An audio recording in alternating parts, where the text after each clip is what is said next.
What up, Packers? How are we doing? Shalom, shalom, shalom. Thank you, everybody, for all the subs. I am back this week. I really appreciate Joe taking over last week. It was very necessary. I needed a much needed break. So, unfortunately, I came back and got sick immediately. So, I am feeling pretty crappy today. Um, I don't think that I'm going to be here for the AMA. I might stick around, but Zach and Evan and maybe Joe are going to hop on and they're going to do the AMA. I'm going to see if my voice can last throughout the stream. Started with kind of a head cold, and now it's moved to my throat. So of course, on a Wednesday, it's moved down and kind of hurts to talk today. So um, hopefully my energy stays up. Hopefully this is an Academy Award winning performance for this, but I will.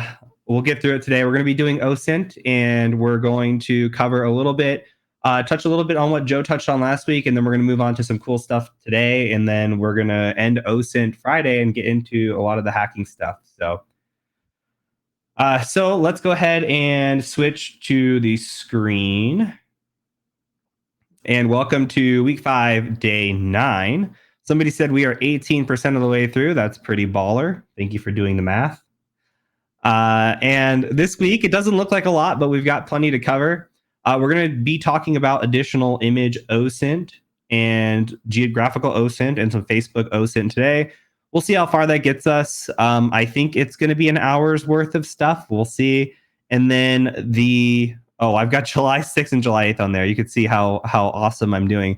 So we're going to be doing OSINT tools and automation on Friday, and then on Friday we're going to wrap up OSINT and hopefully move on to hacking. So let's go ahead and start covering additional image OSINT. So we talked about some stuff last week about like EXIF data and looking at images, reverse image searching, and Joe covered a lot of that stuff, which is great. And now what we're going to do is we're going to look at some other creepy stuff. So one thing I want to do with you, chat, is I'm going to come back and we're going to do a little proof of concept. Let me come back to the screen. And I'm going to put my deuces up. I'm going to try to duck down a little bit so my head's in the way. I'm going to just sit here and take a screenshot of my screen. And I'm just going to grab my face. Let's see if this works. And save this as really quick. And then we're going to talk about some OSINT. All right, so many of you have seen this video, many of you have not. The creepiest OSINT tool ever, in my opinion, is this tool called Pnpt. Now, I have a YouTube video on it. I'll post this in the chat for you guys and post it in here. It's very much Pnpt time. So this tool came out after we released the OSINT course, but this is still pretty wild. You could basically take a picture of somebody, and I was at a party last week with a bunch of people that that have no real social media presence, and I just went around the house and I said, hey, like, do you want to see if this can find you? Like, are you okay with that? And we everybody that said yes, we were able to find a picture of. And that's how creepy it is. Like, we were able to just do facial recognition, and that's really what Pnpt is this facial recognition software. So when we come in here and we upload a photo, and let me see if I can get this photo in here. It should, hopefully it doesn't show any. Let me take it off screen. It has a tendency to show porn sometimes. So let me make sure that I start the search and that it doesn't show any pornographic material. And it's bugging, so let me refresh real quick. And then we'll put this picture in there.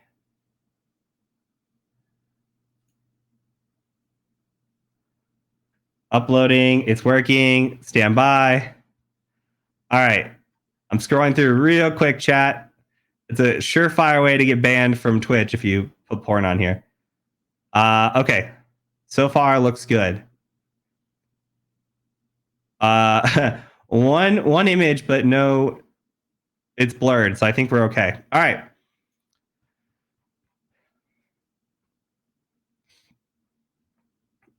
I love I love that this is the photo it uses, is the Pim photo of me. So I used the picture that I just took right now and searched it, and it's able to find me in all kinds of places. Like it found the picture that I put up last week for this. It finds a lot of YouTube videos, and people are telling me that like it's hit or miss on what it can find. Is certain races it has a hard time with. So that could be interesting. Certain genders it has a harder time with. If you don't post a lot to social media, it might not find you. But this finds a lot of stuff for me. Like there should be a picture in here like that I didn't even know existed. Like this photo right here. I didn't even know this photo existed until I used PimEyes. So like if I open this website, um, I met this gentleman at Wild West Hacking Fest back in 2019, and we took a picture together with my wife and him. And he posted this online, and I had no idea. And until I came and saw this blog post. So it's like it's not just what you post online that can be used to find you. It's also what other people post online that can be used to find you as well. So this is one of those creepy tools that like if you're doing reverse image searching and you're trying to look for somebody and you're trying to find somebody, this is one of those tools that is incredibly useful. We use this in investigations and OSINT investigations all the time. And this is only what is public knowledge. Public knowledge. This isn't even, what is this? This isn't even what is out there that like the government has or police have, et cetera, et cetera. It's one of those things that is just open to the public. So it's pretty wild that it can find all these different pictures of you and posts of you. Like I don't even know what this is. It looks like Queen City Skitty. So I must have been at a meetup and somebody posted this picture of me. Yeah, I remember being there. I didn't know this was posted. So it's one of those things like you could come and find pictures of yourself that you didn't even know were online. So it's pretty wild that I just took a picture of me right now and we were able to find this pretty easily. So your results may vary. But this is something that is an absolute creepy tool. If you want more information and details on it, you can check out the YouTube video. Otherwise, that's a quick overview. But anyway, now we're going to move on and we're going to start talking about location information. That's the only last thing I wanted to add. Joe didn't cover PimEyes. I didn't expect him to. You need a premium account to cover this kind of stuff. But we're going to move on into geographical location. So last week, I posted this video. I'll post this in the chat as well. So this is a reaction video to an influencer home tour. And if you were following along on Discord, a few weeks ago, I posted a challenge to people to say, hey, actually, I'll just pull it up because I posted a challenge and said, hey, from this image, are you able to actually tell me where this image was posted? And somebody got it pretty quick. Let me post this up here. So right here was this challenge. Like I gave away a Pnpt voucher asking if anybody could find this. Now, the way that people found this, somebody solved it in 5 minutes, but that is because he used to walk by this area all the time. And he said, I don't want the Pnpt voucher. I just wanted you to know that I found it. Now, a bunch of other people were able to find it, but they were able to find it only based on the information from the file itself. The file itself had the YouTube video's name in it. So people went back and they looked at who the YouTuber was, and then they did research on the YouTuber and found out where her addresses were.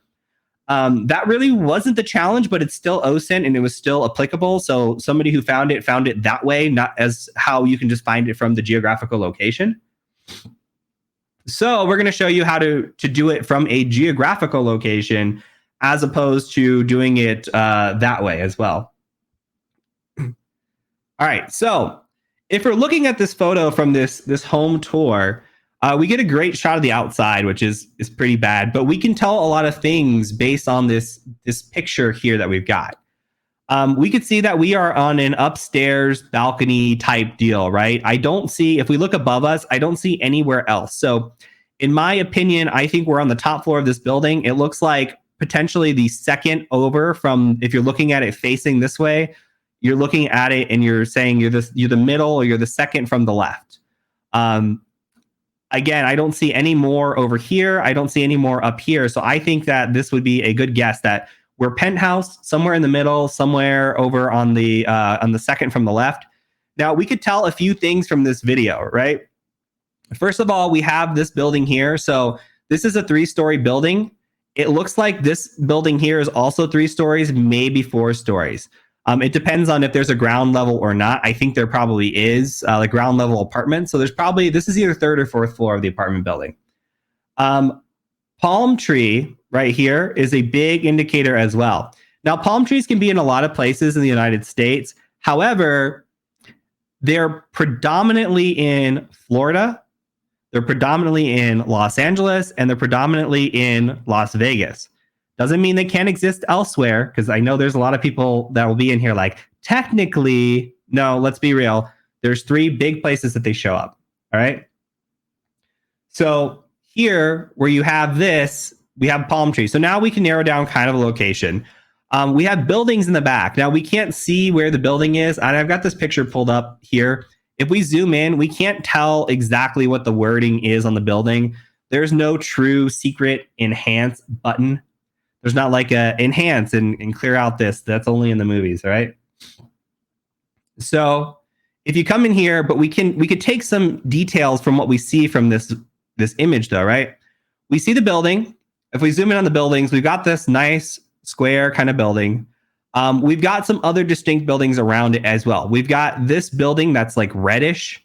We've got a building that's white. And then we've got this tower-like building.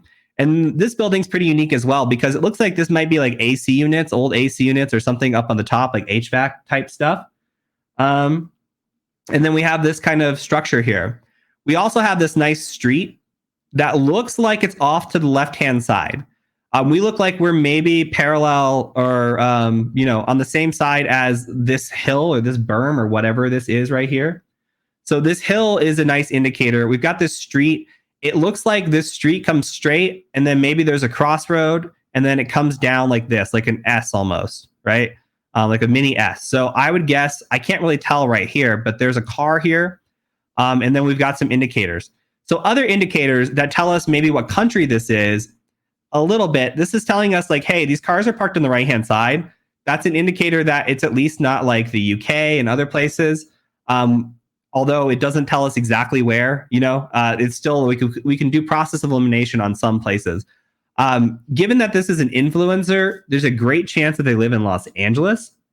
So it's a great chance they live in Los Angeles. There's a really good chance they live in a nice area in Los Angeles. So knowing influencer, knowing Los Angeles, I would start in the Beverly Hills area.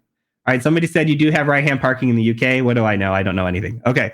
So anyway, in the backdrop here, I can't tell if that's maybe like a mountainside back there or what that is. That could be mountains.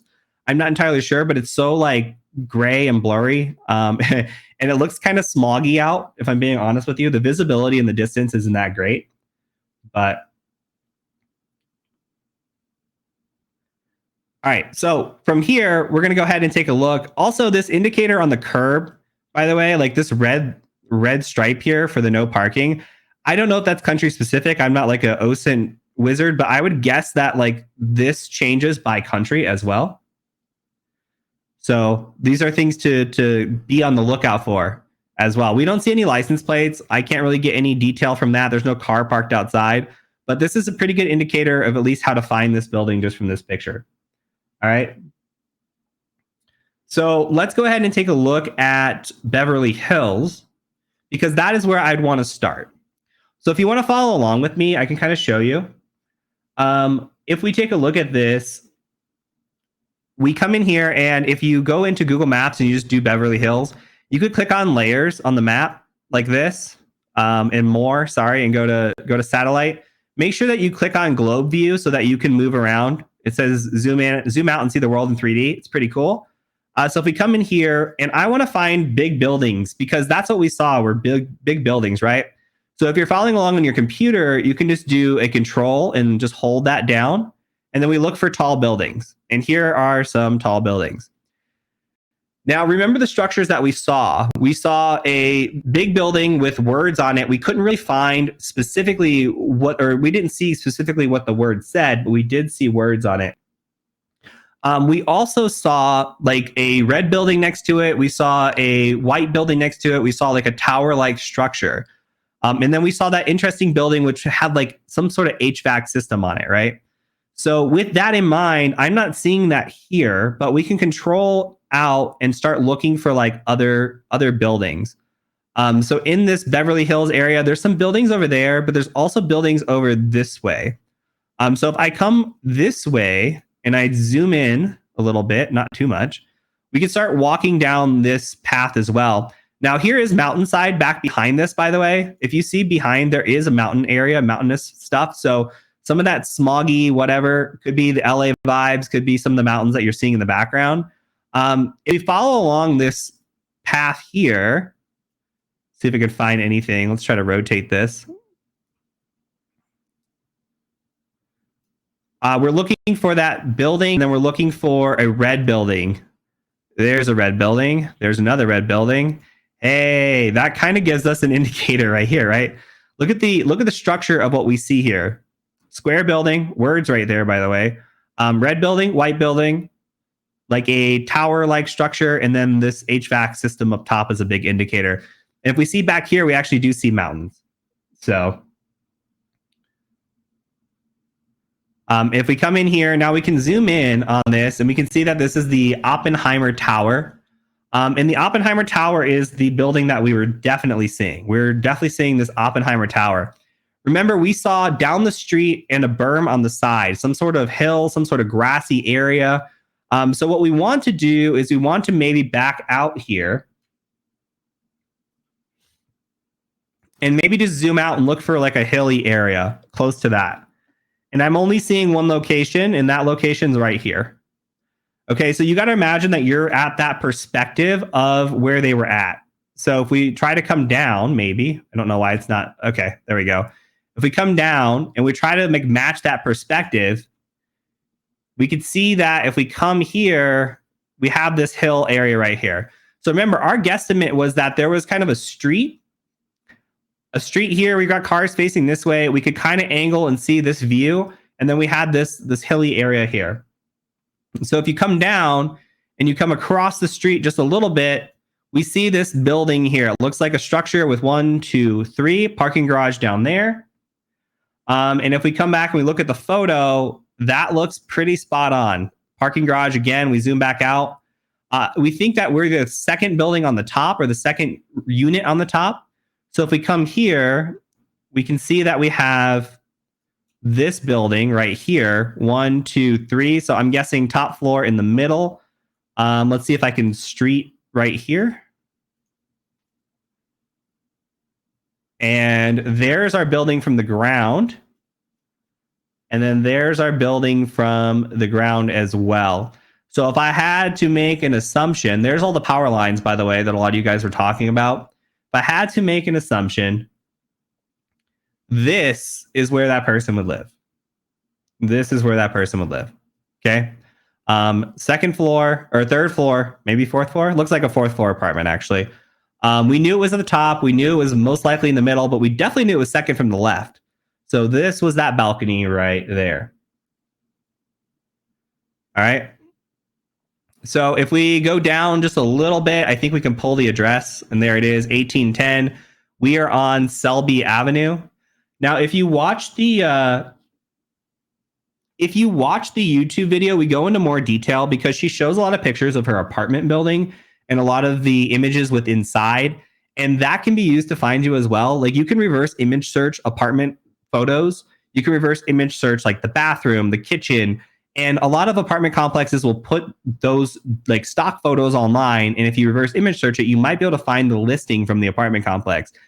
In the video, we're able to go in and do some more research on that, and we're able to identify and make sure that this is actually it. Where's the palm tree? There's the palm tree right there. There is your palm tree. So, but in the video, she also shows some other stuff. Like, she shows this building out here. She shows this building. It's not just this shot, but I wanted to prove that from one picture, you could actually see the photo, right? Or you could actually find the building with one picture. So be careful with what you post online. Again, somebody was able to find this. Like think about this for a second. When I posted that and somebody found it in 5 minutes. We are a Discord channel of 40,000 people. That's a lot in Discord. But when you're an influencer that has 1 million plus followers and you post a shot like this, guarantee you, if 1 in 40,000 has walked by that apartment complex, 1 in 1 million probably has walked by that apartment complex too. So think about that. All right. So there's a ton of cool OSINT stuff like this on YouTube. If you're interested, I'll post some of the videos as well. But this is pretty easy OSINT once you start getting the feel and the vibe for this kind of stuff. All right. So some people are asking about how we knew it's LA or Beverly Hills. Now we narrowed down by the palm trees, right? But also, if you in the video, she says LA. So that was a big indicator. Usually with LA influencers, we start looking in Beverly Hills. That's typically where they live. Once they reach a certain status and they live in LA, they usually live in the Beverly Hills area or somewhere nearby that area.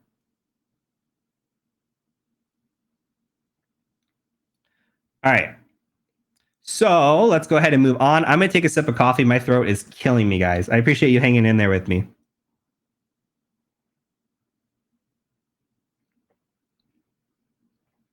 Good question. How would we use this in a pen test?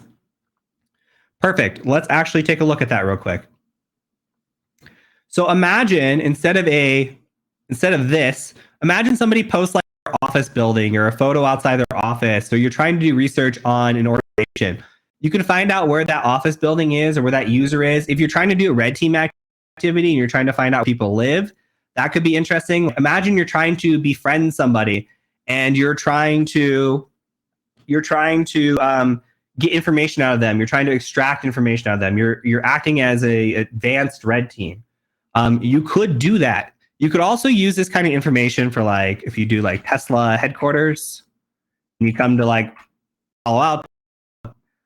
You can come in here and like look at the information from Tesla. Like if we come in here and we go down into this area, what can we see about Tesla from here? Where is the entrance? Where do people work? Is there a security guard? Like if we come down here into Street View, we actually see that there's a security guard, right? This is kind of like the image in the geographical OSINT that we can use.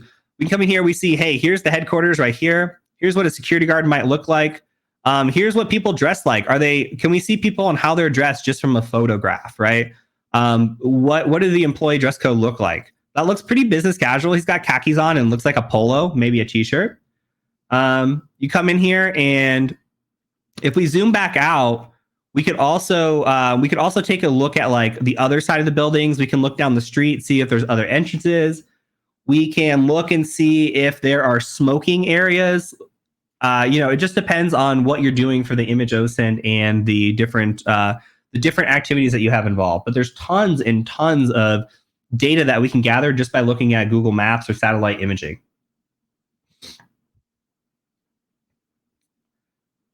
So it looks like the guard turns around depending on which way the Google car is, which is kind of funny. Anyway, business casual right here as well. Khakis, dress shirt, backpack seems to be the going trend. Possibly a badge right there. Can't really see.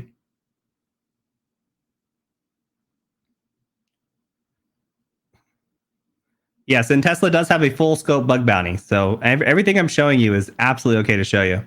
Looks like a lot of people bike to work as well. And if you travel down the street, like you might be able to find other entrances. We come down just a little bit. Let's see. I think there's another entrance over here. Like it's gated, right? Like they have a gate up.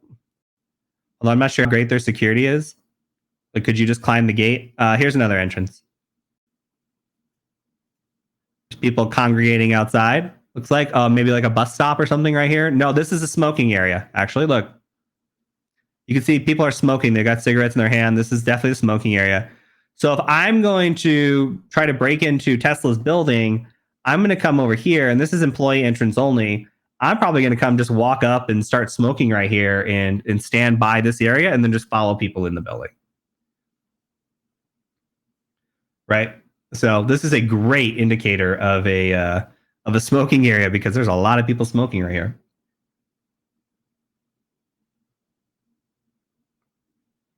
So hopefully this all makes sense. We're going to go ahead and move on now.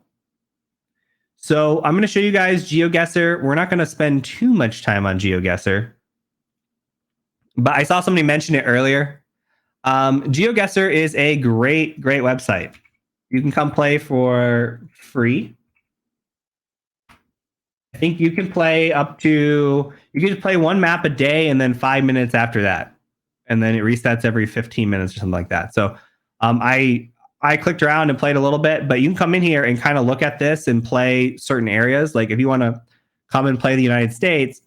Now there are people that are very good at this. Like they could take a picture and tell you exactly where in the world it's at within like 5 or 10 seconds. You've probably seen them on TikTok, on YouTube. It's pretty interesting. So we can come in here and play the United States, see if we can, do anything in here. But basically what you do is you do a single player, you start the game, and then what it does is it gives you like this area, and you're supposed to guess like, hey, where in the world am I in the United States? So you can move around. You can kind of look at some of these things and see where maybe you're at. They do blur out like license plates. They do blur out certain things. But you could see like, hey, we're in a tree area. We've got some water here. You could travel down the street. So chances are, and you can look at road signs and stuff as well. Different road signs to different cities or different states are common. You can look at the different trees that are here. This looks like possibly like weeping willows. Where those grow, where are those like predominant in what places in the United States? The fact that there are trees here would tell me that it's likely not in this area of the United States where you could see that it's all sand and desert here. It's most likely somewhere maybe in this type of area. You can look at the type of housing as well, though that's not always accurate. But you could see like, hey, single story housing. It could just be in the area, but the way that it's built as well, like what kind of trees. I think I saw elephant ears. So no, those aren't elephant ears actually. But you can look at the different type of trees that are growing, the type of housing that's around, the type of architecture that's around.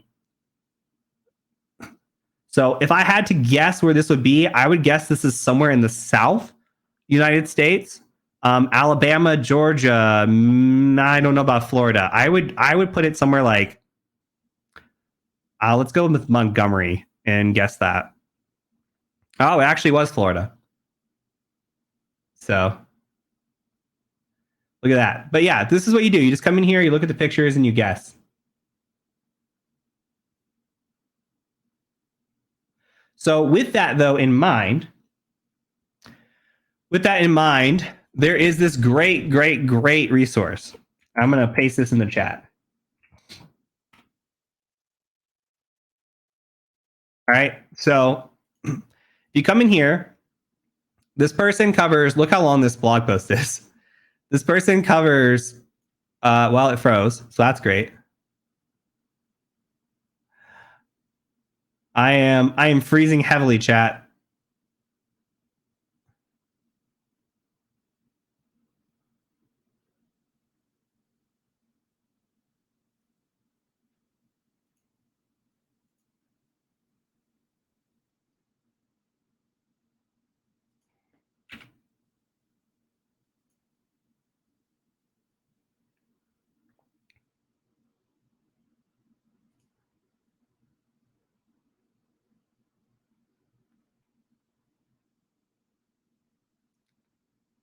I'm here. It's just very frozen.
Yo, hopefully you guys can hear me.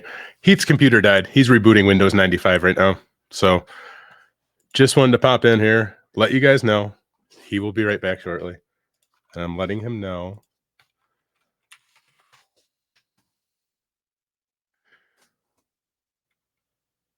I'll take some questions while you guys are while waiting for Heath. He might be back though.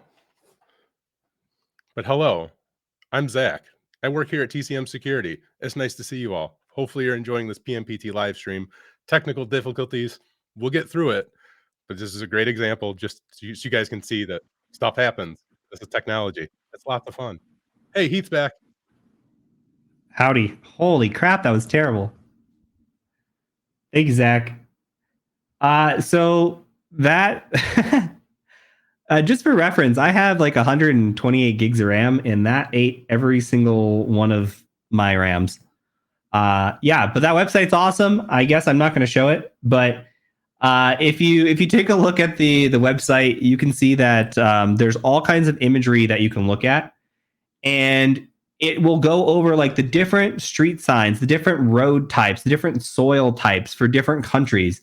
And like the people who are the best of the best at GeoGuessr and geographical Osint, they really know how to look at those fine details and really get and understand where they're at in the world. And it's absolutely impressive. It's incredibly impressive. So sorry for the collapse of my system there, but hopefully that makes sense. This is again just more geographical OSINT, but we're gonna get into the last part of what we're doing, and then we might end early. I wasn't sure how long this stream was gonna last, so we might get into the AMA a little bit early. But I'm gonna get into some Facebook OSINT. So I was going to show Twitter OSINT today, but I realized that Twitter is very, very dangerous. You can easily search the wrong string or even search the right string, and you might see something you don't want to see, and that might get us banned on a live stream. So what I'm going to do is I'm going to share with you the Twitter videos and some of the other OSINT videos on this week's PMPT Live. So if you look at that on the PMPT Live on the Academy, you should be able to find all this. It'll be fine. I just didn't want to show it live because who knows what's going to show up, right? So anyway, with that in mind, let's go ahead and do the code for today as well. So I'm going to put the code up while we're doing this. And the code today is Facebook because we're on Facebook. All right, so code is Facebook. Again, you can go to it by tcm-tech.com/attendance. If that doesn't work, you can do it straight from the Academy because we're awesome like that. If you get an error on your attendance, you've been here long enough, but if you get an error on your attendance, please refresh. Please try Google browsing. Please don't email us. We really don't care. So we do care, but that was a little insensitive. We love you. All right. So with this Facebook, we're going to take a look at a few things here and get an ad from QuickBooks, apparently. Okay, so on Facebook, if we wanted to search something like Mark Zuckerberg, we came in here and it's Mark Zuckerberg. We can pretty easily find Mark Zuckerberg. Why do we get these things? Anyway, so from within here, if we're trying to find people, there's a lot of different things that we can search for. We could search and come through like different posts, different people. We could search for like specific, like, hey, recent posts, date posted, location, all the like different certain like things that we want to search for in here. We have the ability to like deep dive into the search. So I'm not going to deep dive into this. I feel like you've seen it with the other search engines that we've done. It's the same kind of thing. Like if we wanted to say, hey, what city are we looking for a specific person in? We could type in that city. Or if we wanted to say, hey, what education they have, we could type that in. Like we know Mark went to Harvard, so we can come in here and type Harvard University and search for that and look for Mark Zuckerberg specifically that went to Harvard, as opposed to this guy with 123 followers that's quote unquote the CEO of Meta. All right. So There's a bunch of Mark Zuckerberg profiles, obviously, but if we wanted to find the right one, we can narrow down the searches. We can come in here and do photos. Now, when we look at photos, these are most often photos posted by Mark himself, though not always. But what's interesting is we can come in here. I think these actually might all be posted by Mark. So what's interesting, though, is when we come in here and we search, like this one was posted 2 hours ago. We can come in here and search Mark Zuckerberg, but if we wanted to find pictures of Mark Zuckerberg that weren't posted by Mark Zuckerberg, we can come in here and say photos of, and we get a whole different slew of results. And we can come and look at the different photos. So if you see photos of Mark Zuckerberg, it's not just what's posted by Mark, it's what's posted by everybody else as well. Like we've got this photo from 2006. And why is this important? Well, you could start to tie together who knows Mark Zuckerberg. So obviously at some point in life, this Aaron gentleman knew Mark. And that was back in 2006. So we might have a connection here. If we're looking for people that know somebody and we're trying to tie connections together, searching like this could be a very good way of doing it. So this is interesting. You can come in here and find photos like this photo, for example, again, from Aaron. This one's from 2005. So this is back in the day where Facebook required a .edu address. This is how old this is. This looks like they're probably at Harvard at this point, right? So this is early days, Mark Zuckerberg. This is from 17 years ago. So I'm going to take a drink real quick because my voice is getting pretty hoarse.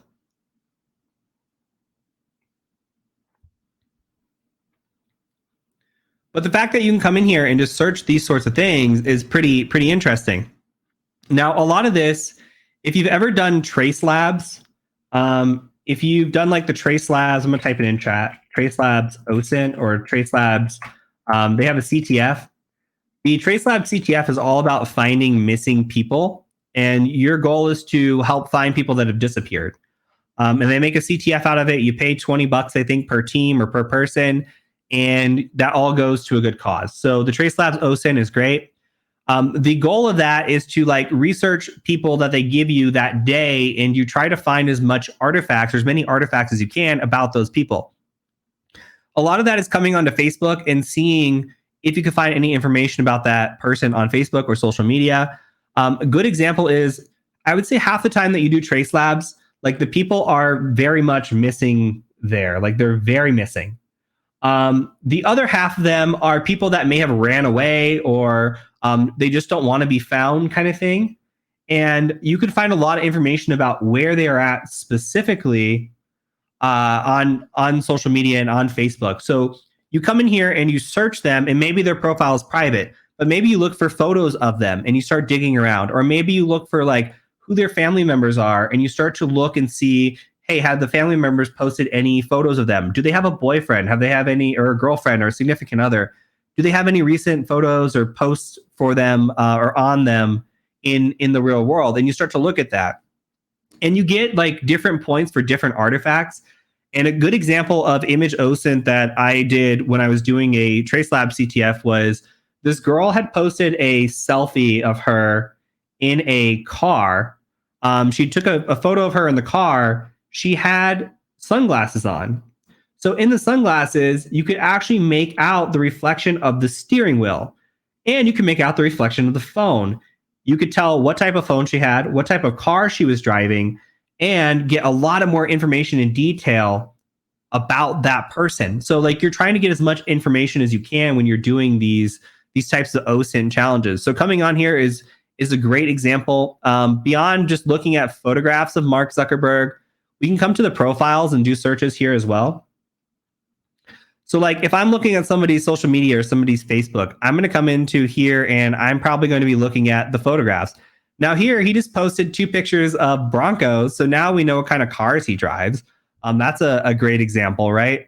But you can come in here and look at photos. You could look at friends. You could look at where they're from, where they went to school, what information they have. They take different photos in different places. So there's a lot of imagery that you can look at and gather information about here. So Facebook is a great resource just because we're all security minded and we're like, I hate Facebook. I don't want to use Facebook. That's your prerogative, but you should still have a SOC account or something that you use to search Facebook for, because it's invaluable when it comes to OSINT in those kind of information. So with that in mind, I'm going to go ahead and I'll give the tracker another, let me check the tracker really quick, maybe another minute or so. Looks like responses are coming in. We have more responses than viewers. So we're going to shut it off. Let me get that shut off real quick.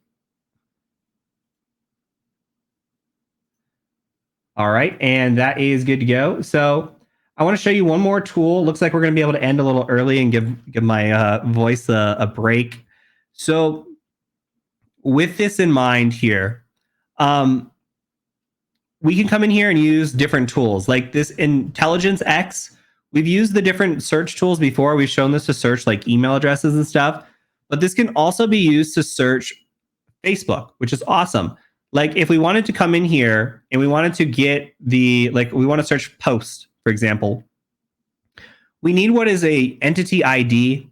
And if we come and search Facebook and we're on this person's profile, Mark Zuckerberg, we get what's called a vanity ID. The Zuck will not work. We actually need an ID for them. So there's different tools that you can do, but you can also just right click in here and view page source.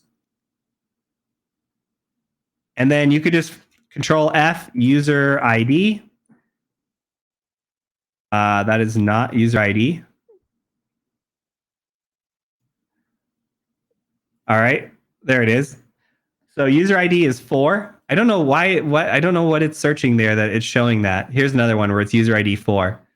So you can see the user ID is 4. Usually it shows you next to the vanity as well. But user ID is definitely 4. So if we wanted to search this person's Facebook, we can come in here and say post from a specific entity, and we enter that entity ID. We could just say 4 and add filter. And then you can come in here and search different keywords. Now you cannot search without adding something in here. You have to add something in here, okay? And let me come back to the screen just for a second. Okay, and then we're good. So let's say we want to search like Harvard, where we come in here and we open this in a new URL. What we're going to get is any posts made by Mark Zuckerberg talking about Harvard.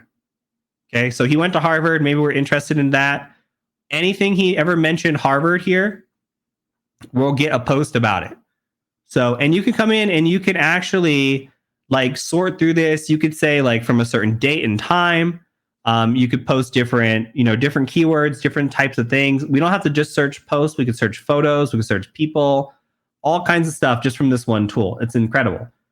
So this is a great resource and awesome OSINT. Don't leave Facebook out when you're doing OSINT. People post all kinds of crazy pictures. People post their badge IDs just like they do on LinkedIn. They post pictures of their desk in their office. And if you're doing research against an organization and against people, this is a really great resource for this.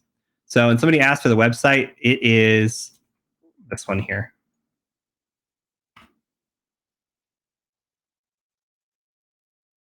This has all kinds of great tools on it, by the way. So I'm going to come back. That is it. I am thankfully wrapping up a little early, 15 minutes early today. So we're going to go ahead and I think kick off the AMA. And then I see Evan's in the waiting room. And then I see that Zach's in the waiting room as well. So thank you guys. Thanks for the nice words.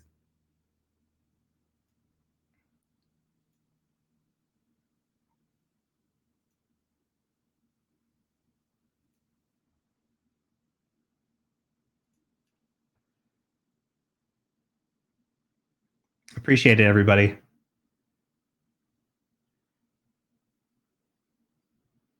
You guys are so nice. I thank you.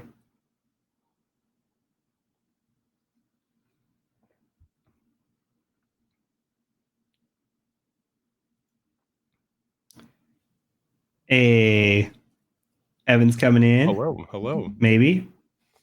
See a blank screen. Can you hear me?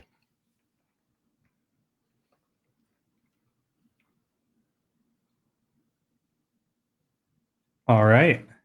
Do we have audio? Yep, I can hear you. I can see you now too. I'm gonna back out. I'll stay here and watch, but I can't talk anymore. I appreciate it, guys. Yeah, that's fine. Thank you so much. For sure. We got you, man. Love you. Love you. Bye. Bye.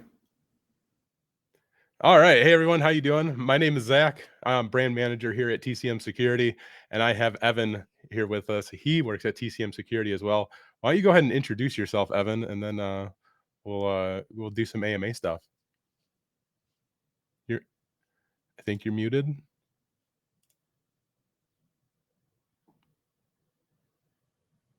Nope. Don't hear you yet. We broke it.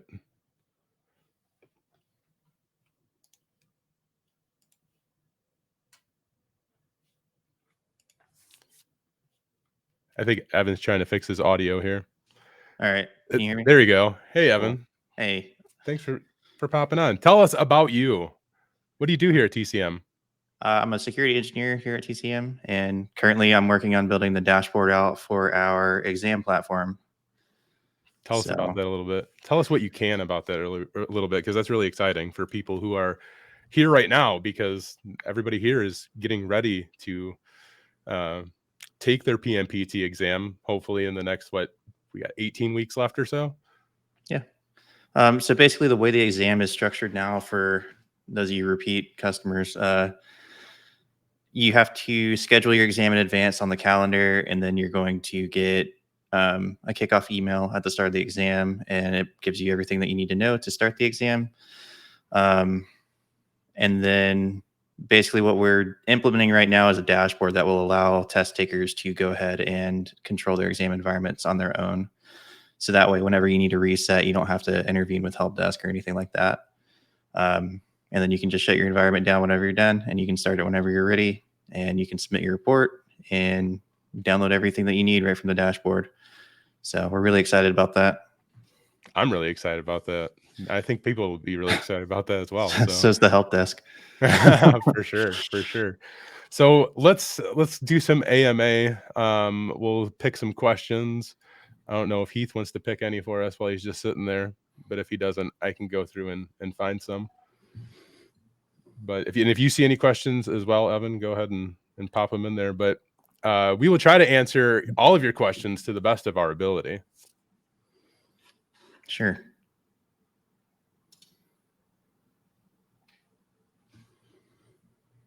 Somebody asked, is the PNPT exam, I clicked on the wrong button. Is the PNPT exam proctored like CompTIA? It is not proctored like CompTIA. No, it's not proctored. That doesn't mean that you can cheat on it. We do have measures in place to prevent cheating. So just keep that in mind. You're allowed to use your brain. You're allowed to use the internet. You're allowed to use everything from the course material and any other books or anything like that. But you can't rely on any other people. So yeah, there and no limitations on the tools. Again, have to stress that for sure. You can use LinPs. Yeah, that's a big question.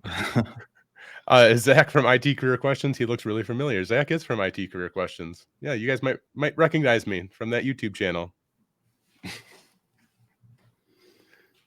Is the Python course launched? We have a couple Python courses, but Heath also has a brand new Python course out on the YouTubes for free. Probably pull that up. Unless Heath already has done that. Put it in the chat for y'all. New Python course is up for free on YouTube. I posted the link in the chat. And then there's also 2 Python courses in our academy. So if you just go to academy.tcm-sec.com, there's Python 101 and Python 201. Can I land a job in cybersecurity without IT experience, but a lot of courses and certifications about different topics? Evan, what do you think? Never say never, but it's going to be hard. It's definitely an uphill battle. I mean, even with a couple of years of IT experience, it was kind of hard to break in still. So yeah, your best friend is always going to be like networking, right? Like that's going to be like your best bet to really kind of launch your career, any type of career, as quickly as possible. It's getting out and networking with people, whether that's in person, social networking, getting on LinkedIn, Discord groups and things like that. You need to kind of get yourself out there as much as possible. That's going to be the most helpful, because without experience, you will definitely find a challenge. But if you start networking, I think that'll be definitely very helpful for you. Yep, that's really the secret sauce right there. Is Googling allowed on the exam? 100%. Yes. Google all of the things. How does the PMPT exam work? Is it similar to OSCP, SANS proctoring? Is there a web app pen testing involved too? Evan, you want to talk on that a little bit? I can touch on that as well if you want. Yeah. Okay, so short answer is no, it's not really similar to the OSCP. OSCP structure is more of a CTF style, like hack the box approach to hacking. The PMPT is a practical network penetration testing exam, and it tests your ability to perform reconnaissance and break into and exploit misconfigurations on a enterprise network. So basically, you're performing a penetration test. That's the short answer. As far as is there web app testing as involved too? Really, your best bet is just to look at the training recommendations on the roadmap for the PNPT and everything that we cover in this course, the PNPT Live. And without giving away anything on the exam, that's really all I can say about that. So, perfect, all good. Sorry, I had to adjust my camera here. It was like freaking out in OBS. I don't know what was going on there. Yeah, also with the did you mention with the PMPT you have 5 days? Did you say that? oh yeah, it's 5 days long. So you have from the time that you start the exam, you have 5 full days, and then you have an additional 2 days to write the report, and then assuming the report gets accepted, you schedule a debrief. That's about 15 minutes, and you'll do that with one of our team members. Yep. So definitely, as far as the previous question, much different than the OSCP because we give you plenty of time to, go through the exam process, just like it would be a real pen test, and then going through and writing that report, presenting that report. So definitely very, very unique in what we're doing there. How can I join TCM Security as a security engineer? What do you think, Evan? Do we need more security engineers? I think right now, as far as security engineers go, I think our crew is pretty full. We got a pretty full bench right now. That's not saying that we won't grow. The best thing to do is to pay attention on Discord, because anytime we have a job opening, the first place that you will see it posted is our Discord channel, always. Yeah, that and just FYI, for the last pen tester role that we had open, the listing actually got posted first in the PNPT channel. So if you get your PNPT, you might be one of the first ones to find out about any openings. The other thing, it really goes back to networking. Like that's how I met Heath. I got this job by contributing to Breach Parse when I was going through PEH my first time, and that kind of put me on Heath's map. And then, I did some freelance work for him in the evenings when I had some spare time, and eventually he asked me to join the team. So that's how I got here. Yeah, the networking part and the contribution, and that's like one thing I always tell people, like get on LinkedIn and contribute, or get on Discord servers, contribute with the community, be part of the community, because when you are contributing and helping your community that you're involved with, you get noticed, and you might just get noticed by that right person who's going to offer you that perfect opportunity for you. Do you think pen test certs will help to get a position as a SOC analyst? Yeah. I mean, I think any cert is going to help you. Like any security related cert, I think is going to help you towards a SOC analyst role. But yeah, pen test certs for sure can definitely help in that position as well. Sorry, go ahead, Evan. No, it was the same thing I was going to say. Like in security and in IT in general, a lot of skills are transferable. I've got a friend who works as a SOC. I believe she's a team lead now, analyst. But she was telling me that she wanted to learn, red team skills in order to be able to better track down the red teamers whenever they're doing penetration tests in her environments. So I would say so. Yeah. I've done the Python course on YouTube. Please advise the next path forward. Definitely check out the Python courses on the TCM Academy. So just academy.com support.tcm-sec.com. I think we could put a link in the chat. But there's 2 Python courses there that you guys can check out. Python 101 and Python 201. Yeah, and build stuff. That's the big thing. So Yeah. whatever you're interested in, whatever you want to build them. Whenever you hit a wall and you can't go any further, that's when you start Googling tutorials on how to implement X with Python, and then that'll help you get unstuck. Use the documentation, learn the standard library, that sort of thing, and that'll definitely carry you a long way. For sure. What are the fees for the Pnpt certification only? So if you want to get just the Pnpt voucher, it's $299. You can go to certifications.tcm-sec.com, and you can just buy the standalone voucher. And if you attend all of the lectures, you will still have to pay the same price for the voucher, because the voucher is completely separate from the training. If you attend all of our training, you've met that 95% threshold, then we will give you access to all of the courses that we're covering in this live training in your TCM Academy account. So you get access to practical ethical hacking, Windows privilege escalation, Linux privilege escalation, open source fundamentals, or open source intelligence fundamentals, and then the external pen test playbook. So you get access to all 5 of those if you meet that 95% attendance. But you will still have to pay the $299 for the Pnpt voucher itself. But I would tell you, and kind of spoiler alert here, pay attention on social media this week, because we're going to have news. Next question. How does TCM give away so much for free? I don't understand the business model here. Evan, you want to go on that one? Yeah, I mean, I don't have too much say in the finances, but from my understanding, it goes back to the mission of the company, where our whole objective is to make cybersecurity education affordable. And some people, I know $29 doesn't seem like a lot, but for some people it is. That's a few weeks' wages there. So we want to still afford them the opportunity to participate and to learn, and hopefully pay it back in the future, whether that's to us or to somebody else. Yeah, I think everybody here who works at TCM kind of has that same kind of purpose, is that we're here to help people, and we want to see and help as many people. We want to help as many people as we possibly can. And sometimes part of that is like Heath is very generous in what he does, and I think a lot of us here are very generous in what we do, and we'll give away free courses sometimes. We'll do things for free PMPTs here and there.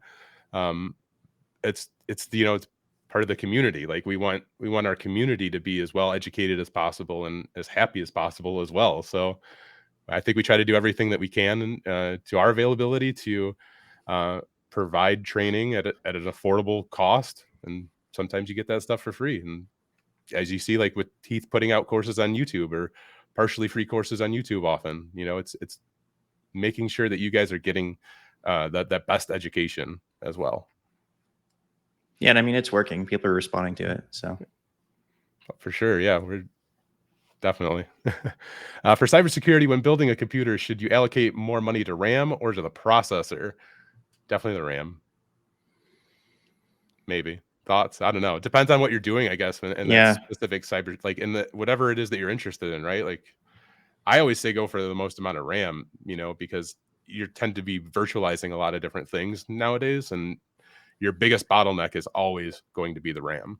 Processors, whatever processor that you can get nowadays, like even probably one of the lower end ones, is going to be more than sufficient to handle virtualization of, a couple machines. Typically, it's always going to be that RAM that will be your bottleneck. Sorry, Evan. No, you're good. I agree with that, just because you do virtualize a lot. It's good to have at least 4 gigs of RAM on most of your virtual machines, more if you can squeeze it out, depending on how big your lab is. The other thing that I would say is, if you are building a machine specifically for cybersecurity, I'd go for higher thread count too, higher core, higher thread count, because that way you can allocate more cores and threads to your VMs. For sure. Yeah. What's the best way to give back to the InfoSec community if you're fairly new, like only 2 years? share your journey, like share the things that you've done, the things that you've learned. There's people on LinkedIn who love hearing stories like that. There's people in Discord servers, like, our Discord server, like get out there and just share the things that you think people need to know and learn, understand about, what you've learned just from InfoSec, because I think everybody has a different perspective that they can share, and that's really important. Yeah, 100%. Are there any No. limitations on tools like Metasploit or other auto exploit tools on the Pnpt? There are zero limitations. You could use whatever tool you want. You can write your own tools if you want. If you have the time, go for it. Yeah, the purpose of the Pnpt, as it says with the very first word there, practical, and we want it to be as practical and as real life as we could possibly make it, right? Like that's why we give you 5 days to go through the exam, and then you have to write a report and then present that report, because in real life, this is potentially what you would see in a real pen test. You would have a few days or week or weeks to perform that actual penetration test or follow whatever's in scope, and then you complete that penetration test, right? You write your report, and then you have to present that report. So with our exam, I think we again try to make that mimic real life as much as we possibly can, so that you have that practical real world experience. So with that, yeah, no limitations on tools, because we want you to be able to utilize what you would use in the real world. Does help desk experience help when looking for a pen testing job? Every experience that you can get, any experience that you can get, working in IT is going to help you towards getting a pen testing job, honestly. Yeah, it's not a requirement though. I mean, a lot of people skip the help desk completely, and that's fine. But I started at the help desk. We know Zach did, so yeah, it's Heath started on the help desk too. So yeah, it's it's a great way to get experience. it's it probably can be helpful for sure. Yeah, it's the most common entry point to IT as a whole, I would say. And then security is just a intermediate level or higher skilled job that's built off of IT. So yeah, for sure. Heath mentioned that new hires typically possess the Pnpt. Is that viewed as a firm requirement? No. Depends on the role, right? It depends on the position that we're hiring for, because I don't have my Pnpt, but I'm also not doing pen testing for TCM. Now, Evan, do you have your Pnpt? Yeah, but you don't. Evan has his Pnpt, but he doesn't do pen testing. He does coding and programming and stuff. He's that kind of nerd. yeah, But that wasn't necessarily a requirement for your position here. And we're hiring a sales person right now too, and I don't think a Pnpt is required for that either. So no, it's not a hard requirement by any means, but depends on the position. Once you acquire the Pnpt cert, are there projects that you could do to add to your resume?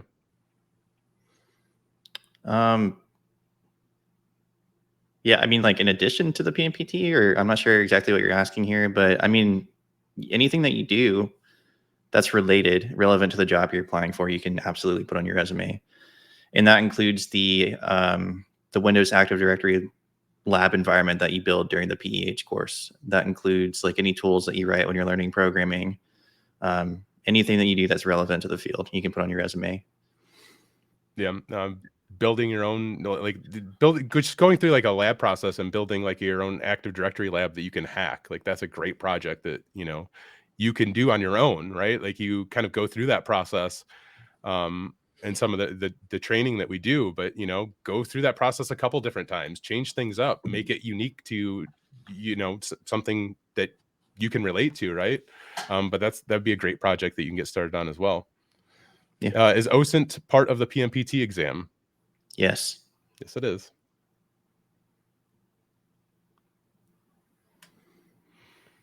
Heath talked about breaking into buildings by going in with people at the smoking station, but how likely is that? Wouldn't those people know who usually smokes there and who doesn't? What happens if they don't let you in? Do you want to talk on that, Evan, or I could go on that one a little bit? Yeah, I mean, okay, so I feel like you're assuming that this organization's pretty small. We have a lot of big corporations and stuff in the world, and a lot of them hire penetration testers. And just because you work at the same space, like say that you work at Facebook, you're not going to know everybody that works at Facebook. You've got Facebook offices all over the country, all over the world. You don't know everybody. So in general, people want to be helpful. So if you go to the smoke pit and you're hanging out smoking and then everybody goes to walk in, they might not question it because you seem like you're supposed to be there. But, if they do ask you to present a badge, like, then you just, I don't know, pretend to feel for it, say, oh no, I forgot it in the car, or pull out a fake badge that you made like Zach did. Yeah, right. Yeah, it depends, like on the organization. How large is that organization? Like you were saying, if it's a small organization, it's probably going to be a little bit more difficult to kind of slip in with all the rest of the smokers, because you will get maybe recognized as an outcast there, right? But I think with a lot of different things could happen in those kind of instances. So when you're on a physical pen test, you have to be able to think quickly on your feet. Like that's I think one of the biggest kind of skills, if you will, that you kind of need to be able to kind of demonstrate when on a physical pen test, because you never know what's going to happen. You never know who's going to come up to you, but you have to be able to think quickly on what your next step's going to be. What's the difference between pen testing and red team? It really depends. I mean, in general, if you want to classify them as different organizations, pen testing is a little bit noisier. You're not caring so much about detection, whereas red team is they're usually longer engagements, like a month plus. They're usually a little bit more clandestine. You're trying not to get caught. You're trying to, maybe find 0 days even, and use that against the environment. That's really the main difference. That's awesome. What's up, Zach? What's up, Mark? I don't want to sound out of place, but you look great, man. Thank you. Will TCM and Orco be at DEF CON this year? We will not be at DEF CON this year. I don't think any of us are going to DEF CON this year. Sorry. Is Heath making these, or you, Zach? Nah, Heath's doing it. It's not me. Thanks, Heath. You're the best. How long do you have after purchasing the voucher to take the exam? So like forever? Yeah, they're a lifetime. You can wait a few years if you want, but I wouldn't wait that long. I'd start working on it right away. Didn't Heath mention Code Academy as well? Yeah, well, we were doing the Python lessons. I think Heath mentioned Code Academy. Yeah, Code Academy is it's a free resource for programming. I will say, and I'm not going to drop an affiliate link or anything. I'm not affiliated with this school at all, but my personal favorite online programming school is Code with Mosh. That's Mosh. I watched his Python videos on YouTube. Yeah, he's got some free stuff on YouTube. I personally have had a annual subscription ever since I started as a software engineer. And he releases new content all the time. And I've learned basically everything that's taken me from a junior, fresh out of college developer all the way up to where I am now. That's awesome. What advice you got for someone wanting to pivot from AppSec to red team? Sounds like a you question. Network. Always network. Number one, network. If you're in AppSec, like you're already in the industry, so talk to people on the red team and tell them that you're interested in pivoting and see if you can jump in on an engagement. Like, things happen. People go on vacations. You can probably get on an engagement as a junior. Yeah, no, I think that's good advice for sure. Pivoting and IT in general, I think it's fairly easy most of the time. I don't mean easy in like I don't want it to sound like it's incredibly like just a simple thing to do, but when you're pivoting in IT, like you just have so many options available to you, and you can really transition wherever you want once you get experience. Like that's kind of one of the I think one of the nice things about working in IT is you have so many possibilities. What do you guys do for fun outside of the tech cyberspace? I've been lifting weights and stuff now. I'm trying to get all swole. Yeah. Yeah, I mean, I don't really do too much outside of tech, to be honest with you, but I'm also I just started a master's program.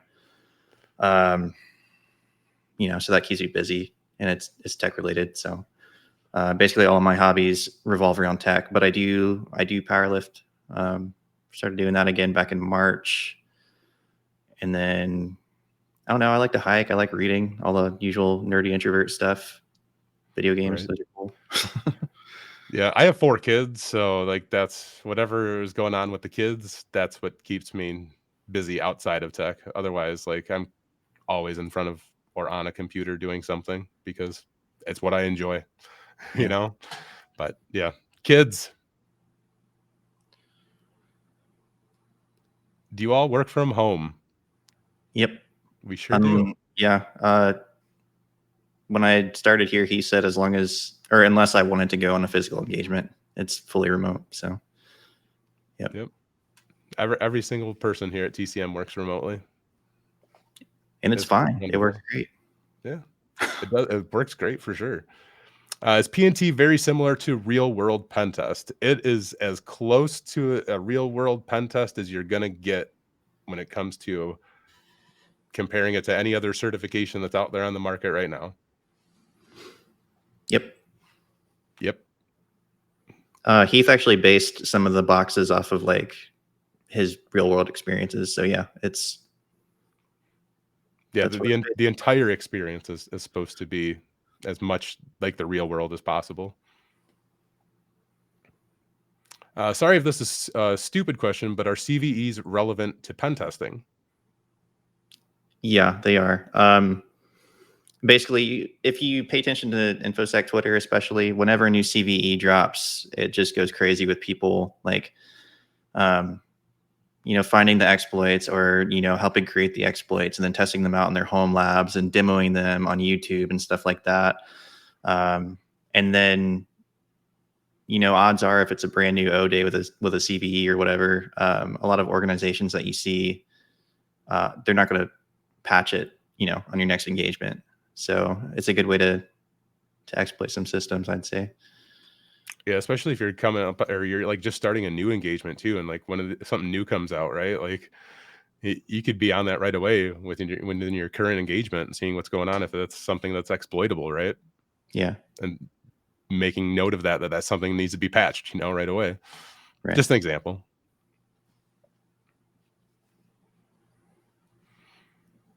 This is all you do. How did you get started as a content creator?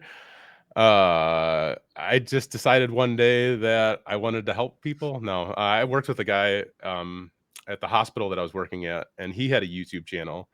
And he was like, dude, you would be great at this. You need to do this. And he kept like pressuring me for like months. And then I finally gave in and I was like, all right, like I'll give it a shot, and the whole purpose was like, I just want to get online and see if I could help people. And it spiraled into whatever it is today. It's just, hey, let me get on the internet here and post content that I think people will find like useful in some way. And it's worked. And I think that's like the kind of the same reason why like Heath did it as well. It's just like, hey, I have this knowledge and I really love helping people. Like, how do I get people to see this and how do I help as many people as I can? And I think that's kind of how the Cyber Mentor was born as well. It's just, like, let's help people and share our knowledge. I think a lot of us here at TCM, not that we're all content creators, but we all kind of have that feeling of like, hey, we're gonna like create this stuff and put it out there and help people with it. Yeah, just fun fact to caveat off of that. When I was at the help desk, that was actually the first time I got introduced to Zach. I'd go home and look stuff up on YouTube about how to not be an idiot at my job. And that was where I first ran into Zach. And then I also started watching PEH at the help desk too. So it's crazy. It's years ago. And now I'm sitting here with Zach. Yeah, right. That's cool. Crazy, man. Crazy. Is getting a boot camp worth it? No.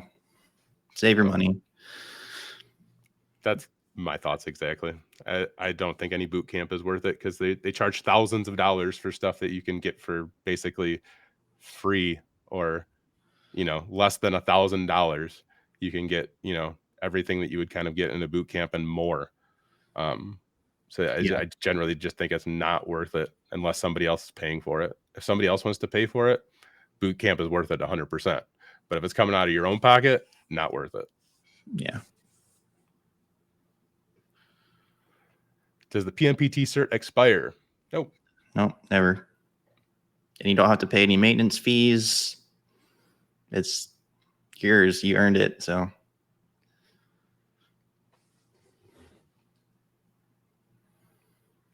the PMPT provide the skills to start as a freelancer without previous professional experience on pen testing? That's a very hard question to answer. What do you think, Evan? no, I'm leaning towards no, like straight up. It's a no for me, dog. And I'll tell you why. It prepares you. So it says that you know how to run a penetration test, excuse me. That doesn't mean that you know how to sell yourself or even really have a valid resume to, walk up to a company and say, hey, let me do a penetration test on you. It doesn't mean that you have the legal documentation and CYA documents that you need to make sure that if you, mess up a client's system so you don't get any trouble. There's various other nuances to that, which I think you really need to have some time on the job to learn about firsthand and be mentored before you start trying to do any freelance consultation. And that's just like, I'm not a lawyer, but like, I'd say, huge, don't do that. Yeah. One of my the most unpopular videos that I have on YouTube is a video basically of me saying, hey, don't be a freelancer until you have experience, like years of experience, because there's just so much that you're going to run into that you will have no idea what to do about. And you won't understand that until you get put in that position. But yeah, it's freelancing is something that you definitely want to have like a good foundational like level of knowledge across many areas, because you're gonna get so much stuff thrown your way. Even if you're freelancing in one very specific thing, you'll be surprised how many different things get thrown your way. Yeah, you still gotta run a business. Like it's not one dimensional at that point. You're not just doing one thing. You're doing everything by yourself, and it's really hard. You can do it, but I would recommend not doing it. Sure. Is Heath looking for more questions? Oh, there we go. Zach and Evan, why do you look like siblings? Well, Steven, I'm not sure. We're just that good looking. I don't know what to tell you. Do y'all play Elden Ring? I did play Elden Ring, and then I quit. That game was BA though. I really love that game. Did you try that? Try that game? I think I logged about 2 hours in one sitting, and then I haven't touched it again. I don't know. I haven't had the time. It's a very difficult game, but it was fun. Could you please explain your interview experiences? Evan, you want to explain your interview experiences? Sure. Yeah. I'll talk about my first couple ones, I guess, in general. So for my very first job ever in IT, the person I interviewed for was actually the contract manager for my company. And he just told me straight up, you don't have any experience. It's not fair for me to give you a technical interview and expect that you will be able to know these things. And then he gave me feedback on my resume and answered questions about the job. And that was it. As far as development goes, I had, I think, total 3 interviews. Well, 4 if you count the one that I didn't get the offer from. That was Mozilla. But basically, they were all the same format. And they just asked questions about my experience. Not so much a whiteboarding interview like you'd expect at a FANG company or anything like that. They just kind of get a feel for your experiences, what languages you've used, what frameworks you know, if any, and just see if they think you'd be a good fit as a junior for jumping in on a project somewhere. And then most recently with Heath, I think that implementing dark mode on the academy was probably my interview. So I just didn't know it at the time, and it was like a year before I started here. But good time. Yeah, I don't really want to share anything, I guess, specific, because I think the thing about interviews is like it's constantly a learning experience, and like the more that you do, the better that you're going to be at it, And that's what I think I would want people to take away from it, because I could tell you stories about, or I've bombed at interviews, right? Which I've done plenty of times. But every single one of those is just like, I learned from that, I learned from that experience, and there's definitely been good interviews for sure. Of course that I've learned information from as well, but man, every single interview is just it's so wild and different, like how the whole process goes. And I had a very weird experience like getting hired here with Heath too. So, and even my previous job was like I posted a video out online like, hey, hire me. And basically like 3 weeks later, a company hired me. And that's like to say for like, you know, hey, networking, putting yourself out there, like it helped me. And I've seen other people where it's helped them as well. Yeah. What's his name? I am Kaustubh.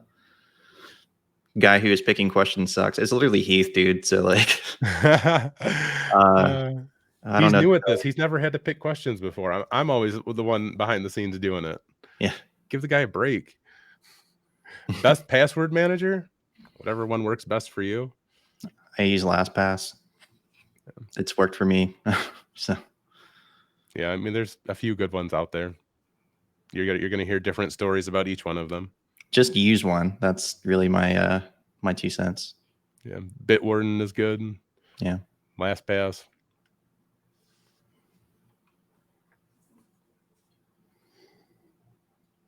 If you start a blog, how do I choose what to blog about? Whatever you're interested in. Yep. That's going to be the best. Don't try to create a blog, and don't try to create content about stuff that you have to forcefully think towards, right? Like create the content and write about the content that you are most interested in, because that is really where you're going to find the most success just overall. You know, it's that those types of stories and articles and things that you write are going to it's going to show if you're interested in it versus, you know, you not being interested in it. And you'll also, you know, enjoy that whole process Yeah. much more if you're interested in it. Yeah, I'd kind of caveat off that too. Like while you're working on things that interest you, take the things that you had to research, like really research that you couldn't find blog articles about and stuff like that, and go ahead and turn those into blogs. Like, I don't know. I've written a couple small ones that I didn't think anybody'd ever read, and like just looking at the analytics, you know, people read them. People actually Google the name of my blog every now and then to find what I wrote about, and I only wrote it because I couldn't find it anywhere else, and I just didn't want anybody to have to go through that again. I just started a blog the other day. I haven't made a blog in like literally years. And when I was on COVID lockdown, I was like, I'm going to make a blog. And I did. That's what I've messaged you about. Yeah. Do security positions ask for a master's degree in cybersecurity? Some of them will, It but depends. not all of them. Yeah. It depends. In Yeah, my opinion, and this might be a hot take, I don't know, but if a position's asking for a ton of credentials and like you need 15 years of experience in CISSP, and it's not like, you know, a C-suite role or director, you're probably wasting your time. That's fair. Yeah. Yeah. And generally, like you could just go out on Indeed.com right now and search for some different cybersecurity jobs, and you'll see like some of them are going to ask for a degree. Some of them might even require a degree, and then some of them might not even care if you have a degree or not. Yeah. Can I Like ask Zach? personally, Go ahead. no, I was going to say I'd rather you be able to do the job than have all the credentials, but the credentials certainly will help you get past the HR filter. That's the big thing. For But sure. if you can't do the technical portion of the job, if there's a technical requirement, it doesn't matter how many degrees you have, it doesn't matter what your MBA is from or whatever. For sure. Can I ask what Zach's content channels are? You just look me up at IT Career Questions.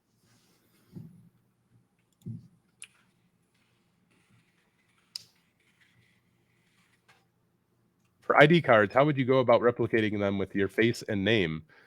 I have a video on that. You just go to the IT Career Questions YouTube channel. Perfect segue. Yeah, right? Check that link that I just put. It's probably like the second to last video. I went through the whole process of creating a fake badge, which I have right here in front of me. Look at that. Stellar.